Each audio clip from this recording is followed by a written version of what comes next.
애플의 창시자 스티브 잡스. 대학 시절 캘리그래피에 푹 빠졌던 그는 애플만의 독특한 서체를 만들어냈고 세계 최연소 억만장자로 유명한 마크 주커버그. 그는 컴퓨터만 가지고 놀다가 일찌감치 페이스북이라는 플랫폼을 만드는 데 성공했죠. 피터 잭슨 감독은 소설 반지의 제왕에 매료된 나머지 직접 영화를 만들어 큰 성공을 거두기도 했는데요. 이런 이들을 우리는 성덕, 즉 성공한 덕후라 부릅니다.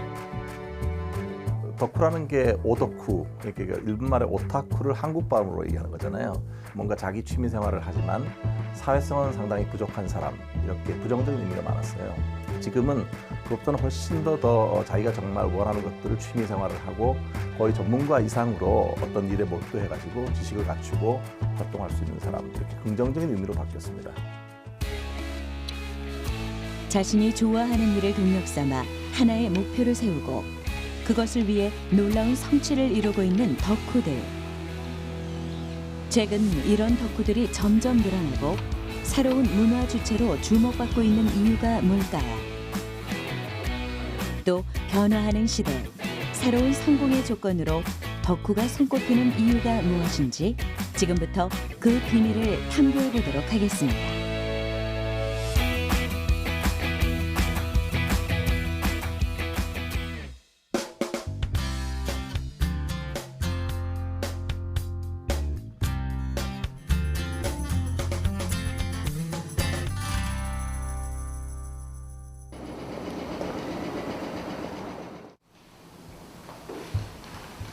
덕후들의 면모를 살펴보기 위해 찾아간 곳, 바로 경기도 오산의 한 작업실입니다.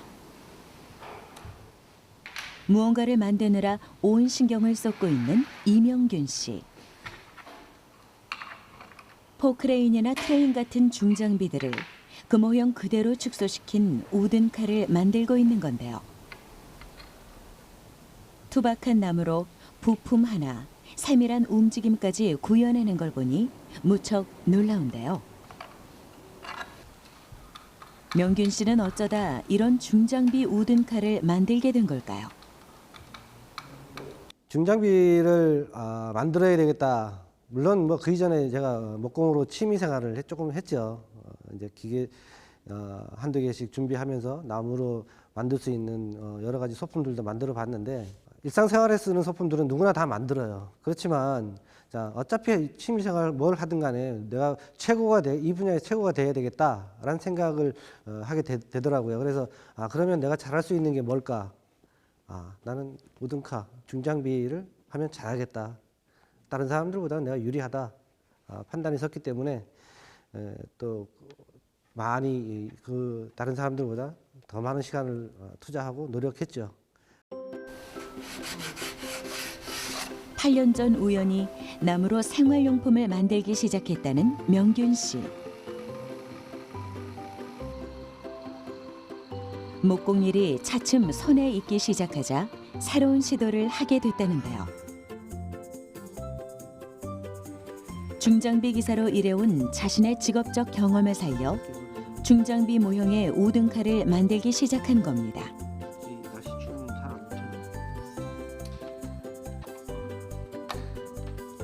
30년 넘게 중장비를 다루고 있다 보니 누구보다 내부 구조를 잘 알고 있는 명균 씨. 설계도면 하나 없이 각종 중장비를 만들어낼 수 있는 비결이기도 합니다.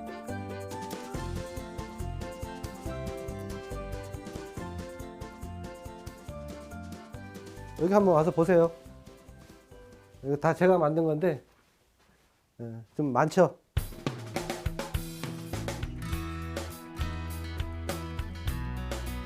복층의 공간을 가득 채울 정도로 다양한 우등칼을 만들어 온 명균 씨. 지난 8년간 여기에 쏟은 정성과 시간이 고스란히 느껴지는데요. 작품 대부분이 중장비를 본따 만든 것으로 저마다 각별한 사연을 품고 있습니다. 제가 가장 처음에 중장비 만들면서 계획을 했던 건데 앞으로 내가 중장비를 만드는데 필요한 게 뭘 만들지 모르지만 일단은 운반할 수 있는 중장비를 운반할 수 있는 트럭이 필요할 것 같아가지고 그래서 만든 게 이 트럭이에요. 트레일러. 이거 만들어가지고 2월달에 만들었는데 논밭에 나가가지고 실제로 논밭에다 막 굴리면서 사진 찍고 막 그랬죠. 그때 그런 추억이 있네요. 그의 덕후 기질을 엿볼 수 있는 대목은 따로 있습니다. 편하게 골라주는 그런 작업을 하는 거. 이거는 불도저. 단단한 거 나오면 얘가 내려가서 강제로 뜯어가지고 그런 트럭이죠. 우리가 대표적으로 자신이 만든 작품 하나하나를 전부 기억하고 있는 명균 씨. 통나무 같은 거를 복잡한 중장비의 구조를 그대로 본따서 움직임까지 똑같이 구현해내려면 그야말로 정교한 공정을 거쳐야 하는데요. 오랜 시간 고도의 집중력을 요구하는 작업이라 뜬 눈으로 밤을 지새우는 일이 수도 없이 많았습니다. 창작이잖아요. 창작이다 보니까 내가 하고 싶으면 하고 말면 안 하면 돼요. 근데 매 순간 이렇게 만들면서 모델 하나가 완성될 때쯤이면 너무 재밌는 거예요. 집에 가야지 하는데 손을 못 놔요. 이거 작업을. 새벽 3시가 4시가 돼도. 그 다음날 또 와서 또 그렇게 밤에서 또 세면서 만들어요. 그렇게 해서 이틀 3일만 그렇게 하면 마지막에는 하나의 완성품이 딱 나오니까 이거는 누구도 못 말립니다. 저만 알아요. 우리나라에서 나무로 중장비 모형을 만드는 사람은 명균 씨가 유일한데요. 그동안 혼자 쌓아온 노하우도 남다릅니다. 우등칼을 만들기 위해 가장 먼저 하는 작업은 도면 그리기. 기본적인 설계도에 각 부분의 디테일을 추가로 그리는 건데요. 실제 장비의 작은 부분까지 놓치지 않고 똑같이 구현해내기 위함입니다. 도면에 만족을 못하니까 디테일을 최대한 살리고 싶었던 거예요. 그래서 검색을 통해서 아니면 현장에서 그 실제 장비를 또 사진을 또 찍습니다. 부분 파트별로 다 세세하게 찍어서 기본 베이스가 되는 도면에다가 제가 디테일을 추가를 하죠. 세세한 의자 같은 것도 전면이 있고요. 기타 판넬 이런 것들은 좀 사이즈가 크니까 구조도 간단하니까 만들기가 쉬워요. 금방 만들어져요. 이런 것들은. 중장비의 외형보다 작은 볼트나 레버같이 작은 디테일을 표현하는 것이 더욱 까다롭다는데요. 요거는 지게차. 이것도 제가 길거리 가다가 지게차 사무실 들어가가지고 사진 좀 찍을게요 해가지고 크게 이렇게 추려고 한 거예요. 그래서 이것도 이만한 사이즈로 만들 거예요. 작은 나무 조각을 일일이 잘라서 대패질을 하고 그걸로 작은 부품들을 만들어 조립하기까지 실수 없이 완벽하게 만들어내려면 완전히 푹 빠져 몰입하는 수밖에 없습니다.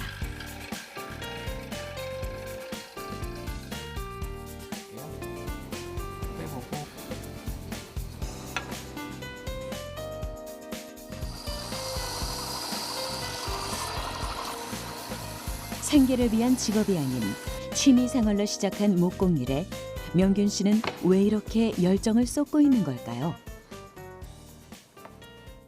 매번 작품을 만들 때마다 주로 밤에 작업을 하는데 완성이 되는 순간이 있죠. 한 달이 걸렸든 두 달이 걸렸든 그 순간에는 누구도 못 말려. 혼자서 파티합니다. 만들어 놓고 사진 찍어서 SNS나 카페에 올리고 업으로 하셔도 되겠어요. 만들어 파셔도 되겠어요. 그러는데 저는 절대 그렇게는 안 합니다. 왜 그러냐. 말씀하신 덕후 기질이 있는 것 같아요.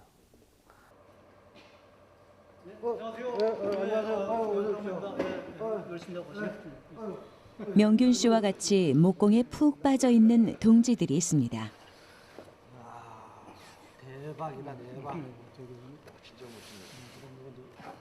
이거 어떻게 만들었대? 송정근 씨는 15년째 나무로 함선이나 탱크 같은 전쟁 무기 모형을 만들고 있는데요.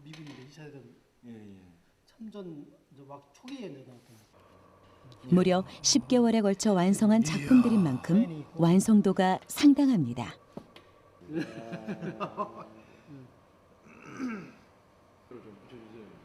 부러움과 질투심이 묘하게 교차되는 순간 디스플레이 모델 만들.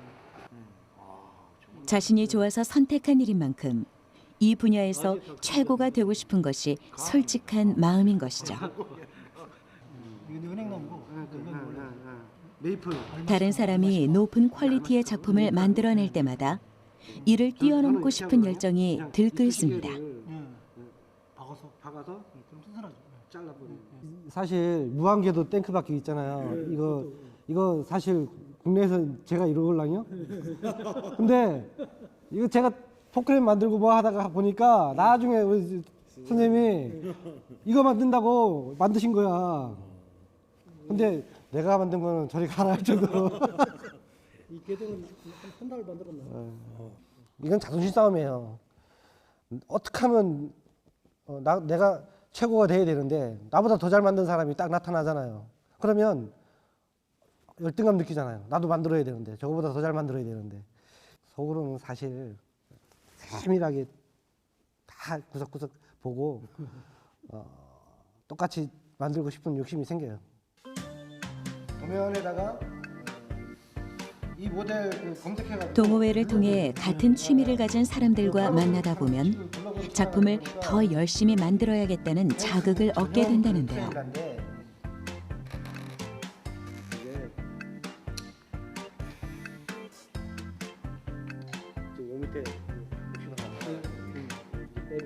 자, 연결이 센터에서 센터로 연결되는지 아니면 모르잖아. 나는 모르는. 무엇보다 각종 정보와 함께 각자의 노하우를 공유할 수 있어 큰 도움이 됩니다. 왜 이게 왜 센터에 아니고 왜 모르는 사람들 그렇게 생각한다고. 좋아하는 일을 위해서 아낌없이 자신의 시간과 열정을 투자하고 그 안에서 성취감을 느끼고 있는 명균 씨. 그는 자신이 재미를 느낄 수 있는 일을 찾아낸 것이 결국 자신의 능력을 끌어올리는 재산이 되었다고 말합니다.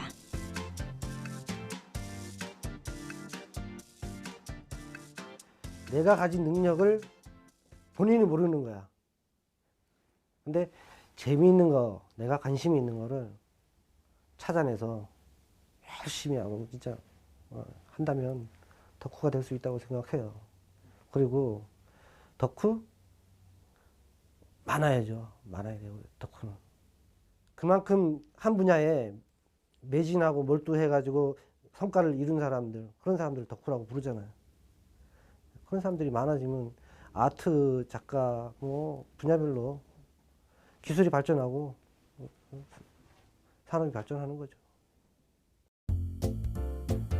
그런데 이렇게 한 가지의 재미를 느낄 수 있는 덕후 기질은 타고나는 걸까요? 아니면 만들어지는 걸까요?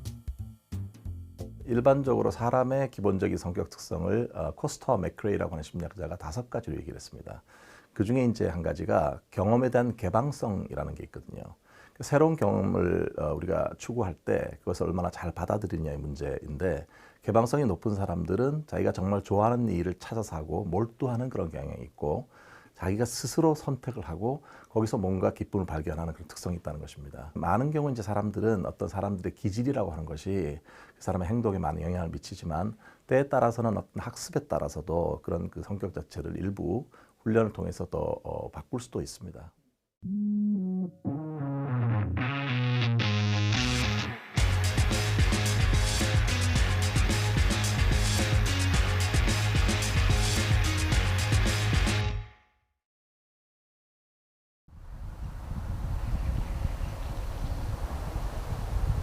또 다른 덕후를 찾아간 곳, 인천 강화도의 한 주택입니다.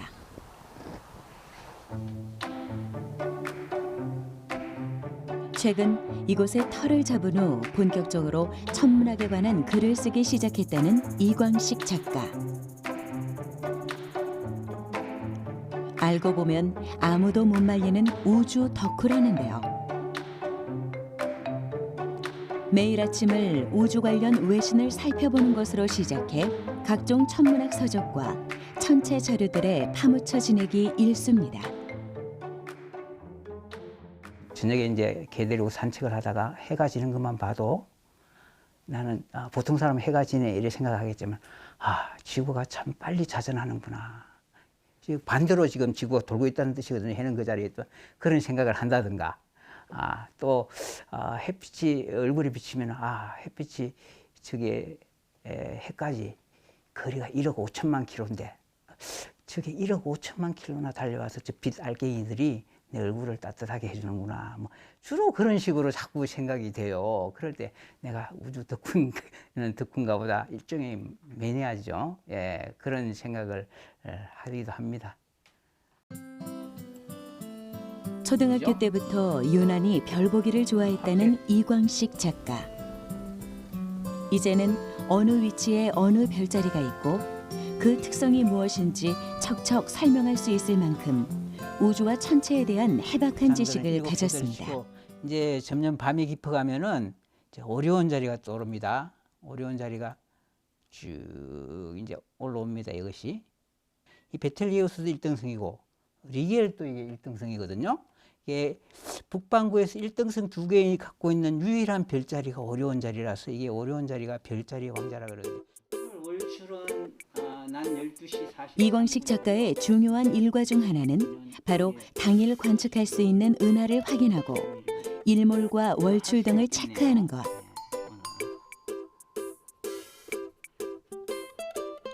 매일 저녁 우주를 관측하기 위해 사전 준비를 하는 겁니다.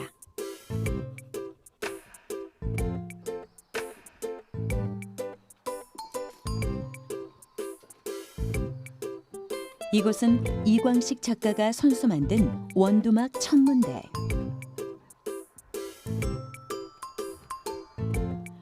우주의 은하와 별들이 군집을 이루는 성단, 그리고 각종 행성들을 관측하기 위한 장비들이 준비되어 있습니다.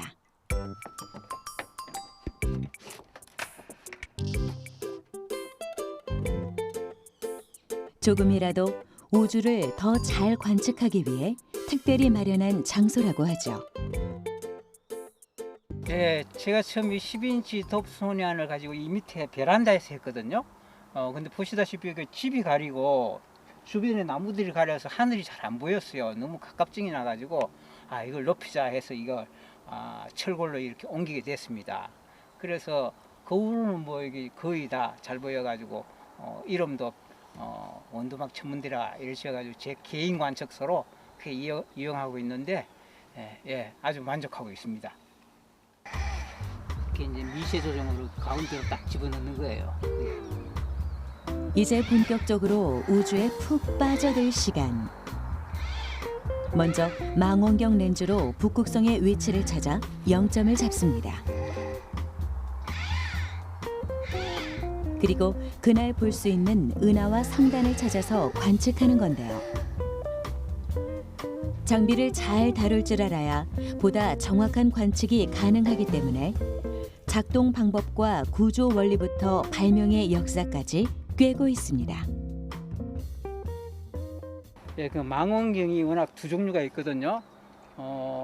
굴절 망원경하고 반사 망원경이 있는데 이거는 반사 망원경이에요. 또 형식은 덥소니안 망원경이라고 이게 지금 10인치짜리입니다. 여기 보면 반사경이 들어 있어요. 반사경이 들어 있어서 여기서 빛을 이렇게 받아가지고 보면 이 안에 또 사경이 있습니다. 사경이 빛을 꺾어서 일로 접안 렌즈로 보냅니다.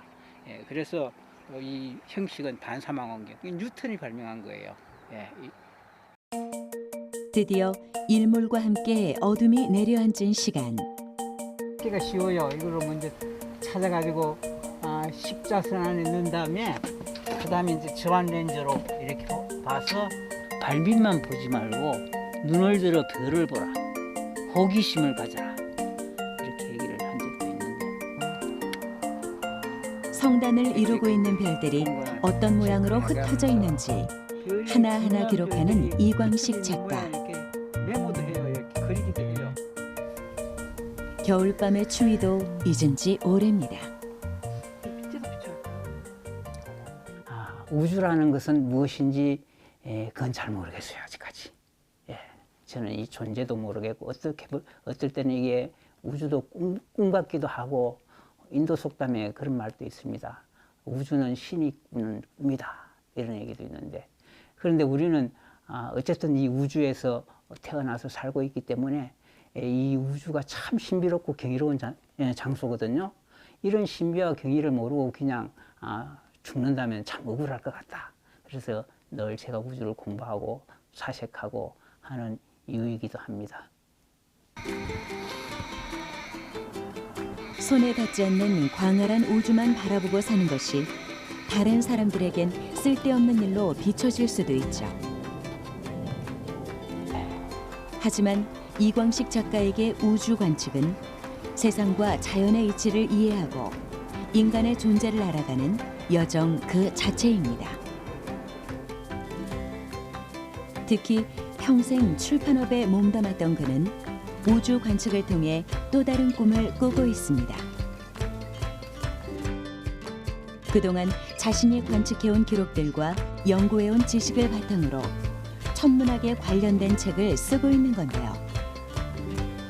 이를 결심하는 데에도 특별한 이유가 있었다고 하네요. 천문학 책을 한 100수십 권을 읽게 됐어요. 근데 읽으면서도 늘 회의가 드는 게 내용이 딱딱하고 일반인이 참 알기가 힘들어요. 그래서 이것을 인문학적으로 좀 풀어서 쓸 필요가 있겠다. 이렇게 한 권, 두 권 써온 책이 어느덧 책장 한 칸을 채울 정도가 됐다는데요.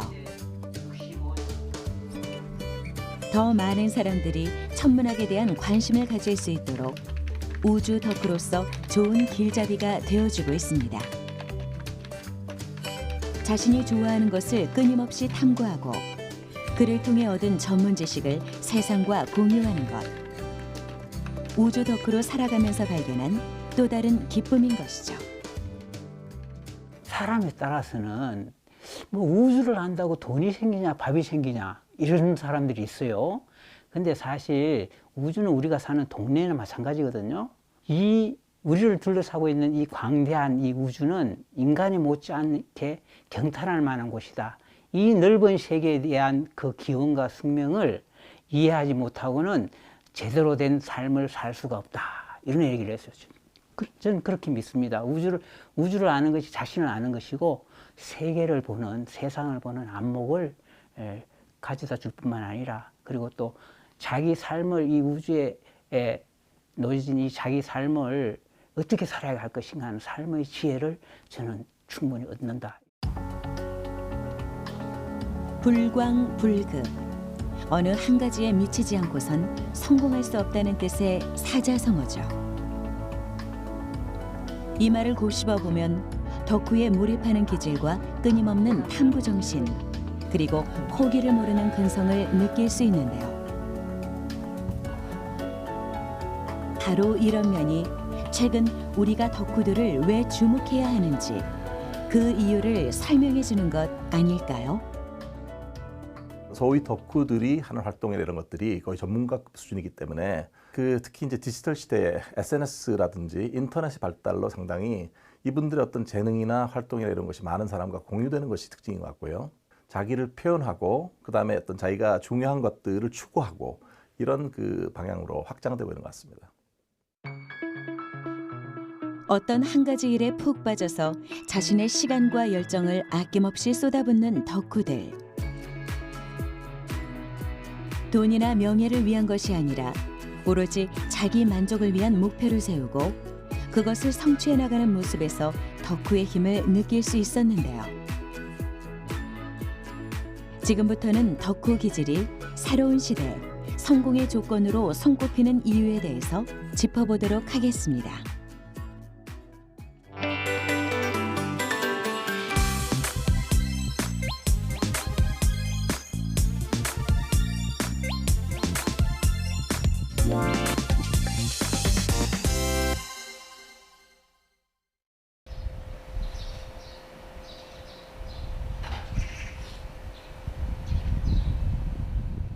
버려지는 것들의 새로운 숨결을 불어넣는 예술가 덕후 손우태 씨를 찾았습니다.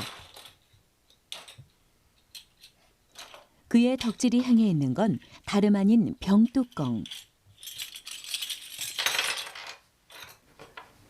버려진 작은 병뚜껑으로 우태 씨는 5년 전부터 정크아트를 이어오고 있습니다.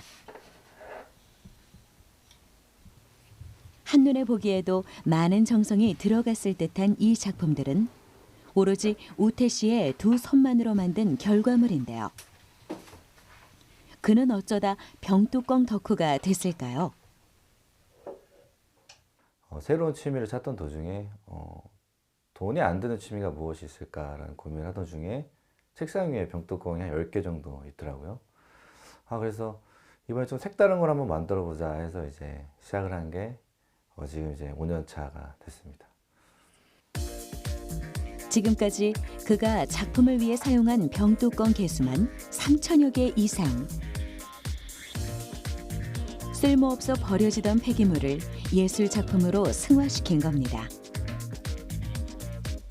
톡톡 튀는 아이디어에 귀엽고 아기자기한 디자인은 덤. 우태 씨의 손을 거쳐 완성된 작품은 과연 병뚜껑으로 만든 것이 맞는지 믿기지 않을 만큼 정교합니다. 여태까지 제가 작업한 작품의 개수는 한 150점에서 60점 정도 되는 것 같고요. 그 다음에 그 외에 제가 이벤트를 정말 많이 했어요. 나눔 이벤트를 정말 많이 했는데 제가 선물한 것만 아마 수백 개가 넘을 겁니다. 그래서 아마 그 다 합치면 최소 500~600점은 되지 않을까 싶네요. 예전부터 무언가 만들기를 좋아했다는 우태 씨. 멀쩡한 기계를 해체했다가 다시 조립하는 일을 즐길 정도였다는데요. 이렇게 뛰어난 손재주 덕분에 병뚜껑만으로도 특색 있는 작품을 만들 수 있게 됐고 어엿한 창작 예술 작가로 인정받고 있습니다. 여기 있는 이 작품들은 이제 제가 가장 최근에 만든 작품들이고요. 여기 있는 이 작품은 진처럼 보이지만 밑에 마음 심자가 있거든요. 그래서 전체적으로는 진심이라는 그런 작품이고요. 이거 제가 정말 공을 많이 들인 작품인데요. 이거는 이제 병뚜껑, 소주 뚜껑이 아닌 그 잼 뚜껑을 가지고 이제 캡틴 아메리카 방패를 만들었고요. 이게 보시면 뒤에 이 디테일까지 하나하나 다 살린 겁니다. 이거 전부 다 병뚜껑으로 만든 거고요. 그래서 여기 보면 이 끈마저도 다 병뚜껑을 오려가지고 붙여서 만든 겁니다. 물론 그가 만든 작품은 예술적인 가치만 갖추고 있는 게 아닙니다. 병뚜껑을 뚫고 이어붙인 미니 선풍기나 휴대전화 충전기까지 우리가 실제 사용할 수 있는 일상 생활용품으로도 재탄생되고 있죠.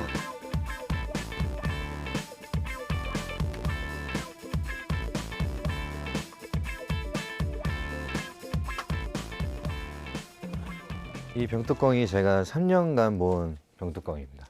여기 보시면 안에 병뚜껑으로 다 꽉 차 있거든요. 여기 보시면 이렇게 이런 봉지가 여기 안에 수두룩합니다.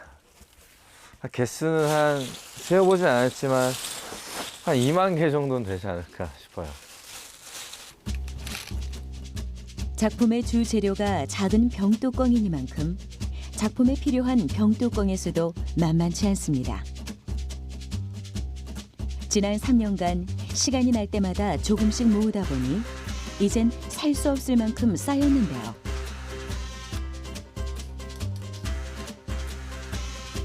직접 발품에 팔아 수집하기도 하지만 간혹 우태 씨의 작품을 좋아해주는 팬들이 직접 병뚜껑을 모아 선물하기도 합니다. 그가 병뚜껑에 대한 애착이 큰 것처럼 더 멋지고 근사한 작품이 탄생하길 바라는 팬들의 마음이 담겨 있을 텐데요.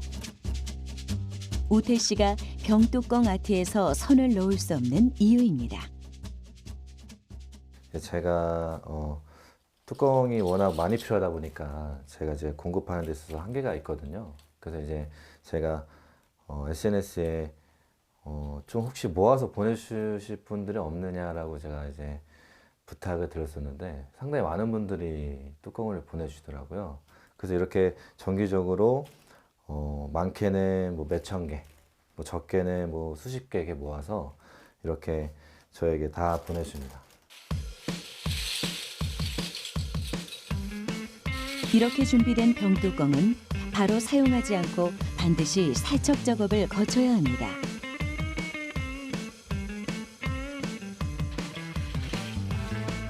작품 소재로서의 가치를 부여하는 건데요.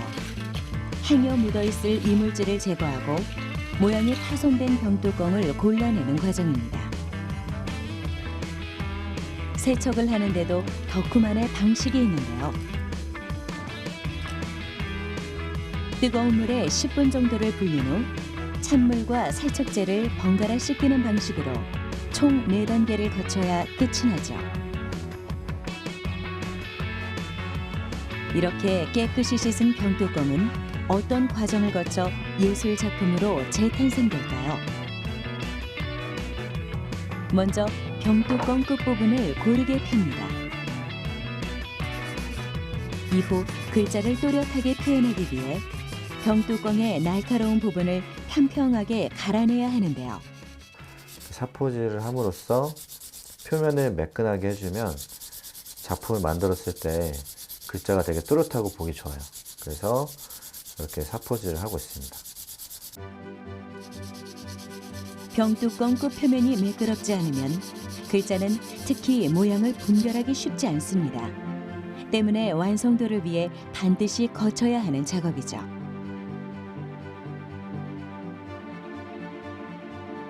이 과정이 끝나면 곧바로 도안 작업에 돌입하는데요. 노트에 그어진 선을 줄자 삼아 글자의 위치와 끝부분의 길이를 대조합니다.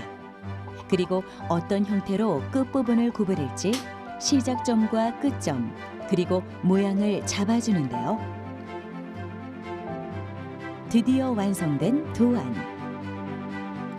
이렇게 만들어진 도안에 우태 씨의 수년간 다져진 경험을 더하면 그야말로 예술 작품이 탄생하는 겁니다. 네, 보통 글자 같은 경우는요, 하나 만들 때 한 15분에서 한 20분 정도 걸리고요. 그 다음에 이제 클레이라는 게 적용이 되면 한 시간은 한 3-4배까지는 걸립니다. 그래서 보통 이름 3글자 만드는데 한 1시간에서 1시간 반 정도 걸리고요. 그 다음에 어떤 캐릭터나 어떤 그런 작품을 만들 때는 최소한 5시간, 많게는 한 이틀, 3일까지 걸리는 것도 있습니다. 글자 아트는 생각보다 훨씬 정교하고 섬세한 손기술이 필요합니다.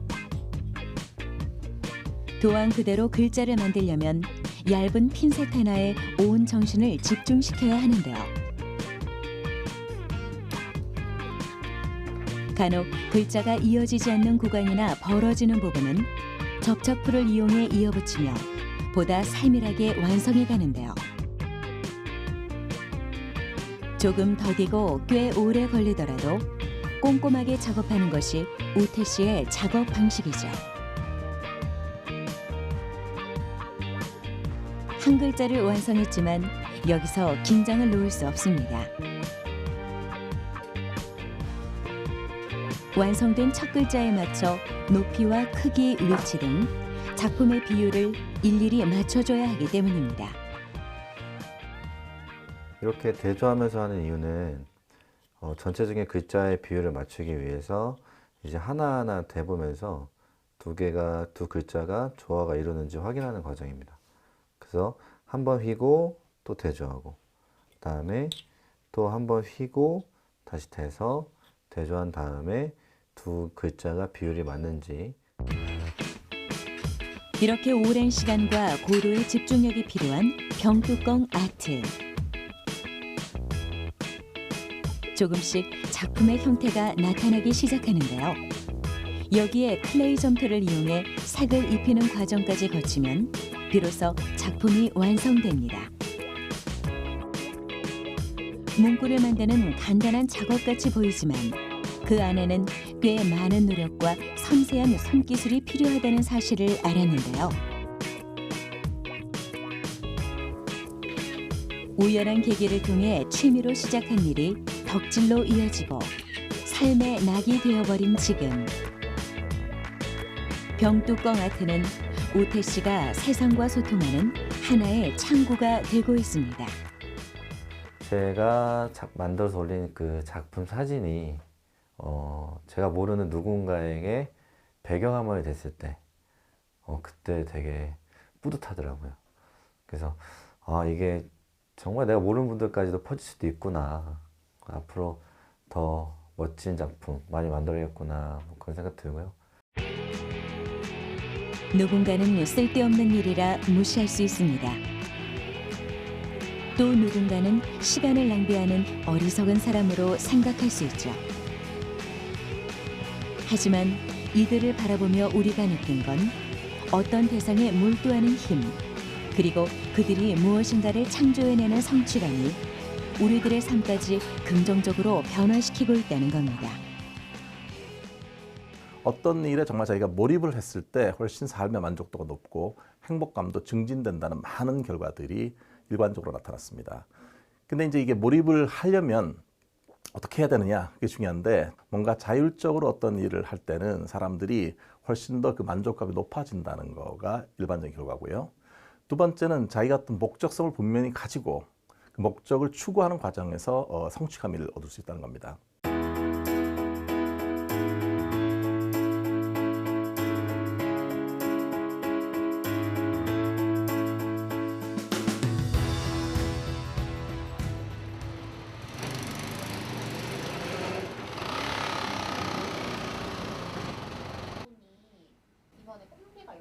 이번엔 우리나라 전통 의상인 한복에 푹 빠진 이들을 만나보겠습니다. 저는 그 실 같은 걸로 자신이 좋아하는 일을 업으로 삼는 것, 이를 우리는 덕업일치라고 부르는데요. 색을 올리면 좀 도식화된 느낌? 이지연 씨와 이상규 씨가 바로 덕업일치를 이룬 덕후들. 약간 로고 한복의 매력에 빠진 뒤로 더욱 예쁘고 편한 생활 한복을 제작하기 위해 직접 창업에 뛰어들었다고 합니다. 부분은 계속해서 좀 더 여유를 주는 띄우는 느낌인 걸까? 한창 패션에 관심이 많을 젊은 세대. 이들은 과연 어쩌다 한복에 빠지게 된 걸까요?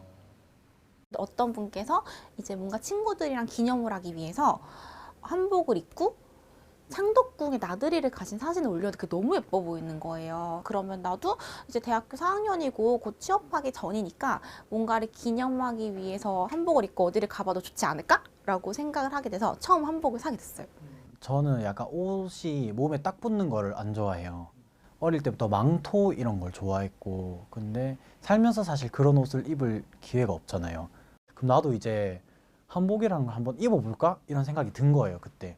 근데 입고 다니다 보니까 뭔가 일상복에서 쉽게 접할 수 있는 그 슬랙스나 조거 팬츠 같은 거랑도 제법 매치가 돼서, 그래서 이제 그때부터 이제 생활한복이라는 걸 계속 입고 다니게 됐죠. 명절과 같은 특별한 날에만 입는 옷이라고 여겼던 한복. 하지만 이들은 우연한 계기를 통해 일상생활 속에서도 한복을 트렌디하게 입을 수 있다는 것을 알게 됐는데요. 이제 한복은 이들에게 평상복이나 다름없습니다. 보면은 어진이라고 해야 두 사람이 지금 입고 있는 옷도 한복인데요. 전통 의상이라고 느껴지지 않을 만큼 꽤 현대적이고 감각적인 느낌이 물씬 풍깁니다. 나는 그래서 이런 느낌이 전통적 요소는 해치지 않으면서 세련된 디자인이 더해진 생활 한복. 이렇게 패턴을 이 의상들 모두 이들이 직접 디자인하고 고안한 작품인 셈인데요. 이러한 형태가 입는 것에 그치지 않고 직접 제작하기까지 기본 형태라고 해야 이들을 되나? 이끈 그러니까 것은 단지 처음 한복을 이렇게 하면 좋아하기 그렇게 생각하시는 때문입니다. 분들이 많으니까. 제가 입었던 사진이 어떤 매체에 소개됐는데 그게 54만 명 정도가 보시면서 되게 많이 알려졌어요. 근데 그 댓글들을 보면서 정말 많은 분들이 예쁘다, 나도 입고 싶다, 근데 어디서 파는지 몰라서 못 샀다 라는 접근성에 대한 얘기가 너무 많은 거예요. 그래서 나도 이거 좋아하고 한복 좋아하고 사실 한국 사람이라면 한복을 좋아하기 마련이고 그렇다면 이러한 것을 보여주는 자리라던가 이런 걸 판매할 수 있는 일을 내가 하게 되면 너무 기쁘지 않을까? 왜냐면 다 같이 좋아하는 사람들이 모일 수 있으니까 라고 생각해서 일을 하게 되었어요. 이용도 해달라는 요청이 많죠. 이번에는 단총 포인트 평소에도 우리나라의 전통이나 한국적 디자인에 관심이 많다는 두 사람. 이들은 옛것의 아름다움에서 생활 한복의 영감을 얻는다고 하는데요. 여러 복식사 자료나 고증 서적을 참고하며 열띤 논의를 이어가는 이들.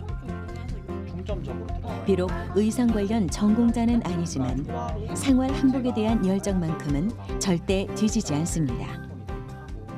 여기는 예전엔 지금 저희가 만드는 옷은 한복의 형태가 아직 남아있는 옷들이라고 생각을 해요. 제가 입은 옷도 물론 셔츠 원피스의 형태지만 여기 제가 이 네크 부분은 기세 형태를 띠고 있잖아요.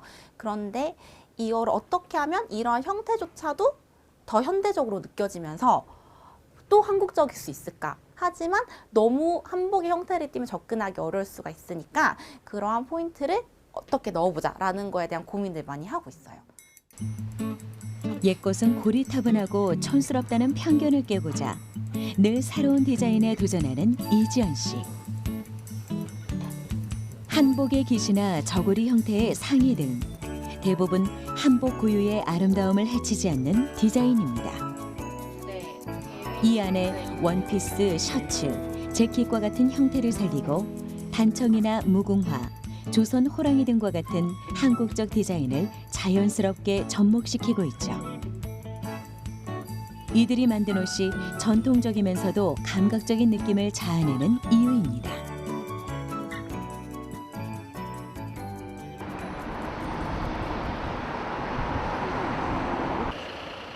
한복으로도 멋스러운 스타일링이 가능하다는 것을 보여주고 싶다는 지연 씨와 상규 씨.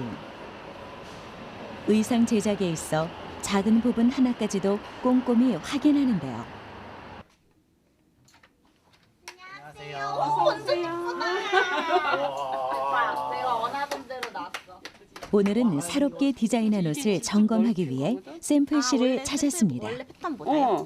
근데 이게 원래 본 샘플보다 좀 더 요선이 동그랗게 예쁘게 나왔네요. 기장이나 품넓이, 디자인 등 의도했던 대로 의상이 만들어졌는지 직접 입어보며 체크하는 두 사람. 앞에 여기 줄인 거는? 오 멋있다. 속에 그 사람 의상의 모양이나 불편한 점을 찾고 이를 통해 수선하거나 보완해야 할 사항을 점검하는데요. 근데 이 정도는 괜찮은 것 같아요. 괜찮은 것 같아. 저번엔 엄청 컸잖아. 근데 그 정도는 아니어서 괜찮은 것 같아. 시크 비싼 거 제작 시 고려해야 할 요소를 빠짐없이 기록해 다음 디자인에 반영하며 완성도를 높이는 겁니다. 선을 딱 맞춰가지고 해야 택해서 하면은 원단 나가는 원단 이들이 이렇게까지 제작에 심혈을 기울이는 이유. 여기 포인트 자신들이 한복에 애착을 가지고 있는 만큼 많은 사람들에게 한복의 아름다움을 널리 알리고 싶은 열정 때문인데요. 초록이랑 빨강이 많잖아요. 그래서 다른 색을 저희 그 마음이 사람들에게 전해졌던 걸까요? 처음 편집샵을 운영하고 직접 한복을 제작하기까지 4년째. 판매량이 급증한 것은 물론 여러 기업의 펀딩을 받을 정도로 어엿한 사업가로서 자신의 꿈을 성장시켰습니다. 특별한 라인 스페셜 라인 같은 걸로는 내년 봄에는 좀 궁중복식의 모티브들을 많이 땄으면 좋겠어. 저기를 여태까지 현대적으로 해석한 형태 아직 나도 못 봤고 여기에 있는 이제 문양들이 어떻게 보면 디자인 쪽은 혹시 다가올 다음 계절을 위해 이번엔 지금껏 시도하지 않았던 한국적 요소를 과감히 접목해볼 모양인데요. 원단부터 동양적 문양, 색감, 그리고 왕실의 복식까지 이들에겐 허투루 지나칠 수 없는 요소들입니다. 형태는 엄청 현대적으로. 머리를 맞대고 늘어놓는 다양한 아이디어가 생활 한복의 성공적인 결과물로 이어지는 거죠. 궁금했어요. 저희는 사람들이 얼마나 좋아할까? 이걸 사람들이 과연 좋아할까? 그러니까 우리만 좋아하는 건 아닐까? 우리만 좋아하면은 너무 안타까우니까. 이게 덕후라는 게 어떻게 보면은 아직은 많이 알려지지 않은 인디 문화잖아요. 근데 그 인디 문화가 정말 많은 사람들이 모이고 너무 많이 좋아해주면서 큰 흐름을 만들고 그게 또 트렌드가 된 경우도 많잖아요. 지금 뭐. 인생을 살면서 덕업일치를 이루는 이가 얼마나 될까요? 내가 좋아하는 것을 누군가 함께 좋아해 주길 바라는 마음. 그 마음이 두 한국 덕후의 인생을 바꿀 새로운 원동력이 됐습니다. 단순히 좋아하기만 하는 덕후가 아닌 한 분야의 전문가로 이끄는 힘. 이것이 바로 덕후의 진짜 모습이 아닐까요? 이 시대 많은 사람들이 어느 하나의 대상에 빠지고 이를 깊이 갈구하며 세상을 놀라게 할 새로운 무언가를 만들어가고 있습니다. 그 대상은 예술 작품이든 지식이든 패션이든 어느 것이든 될 수 있죠. 이렇게 하나에 몰두할 수 있는 열정을 오롯이 쏟아붓고 세상과 공유할 수 있다면 덕후의 힘은 변화하는 시대에 세상을 만들어가는 새로운 성공의 조건이 되어줄 것입니다.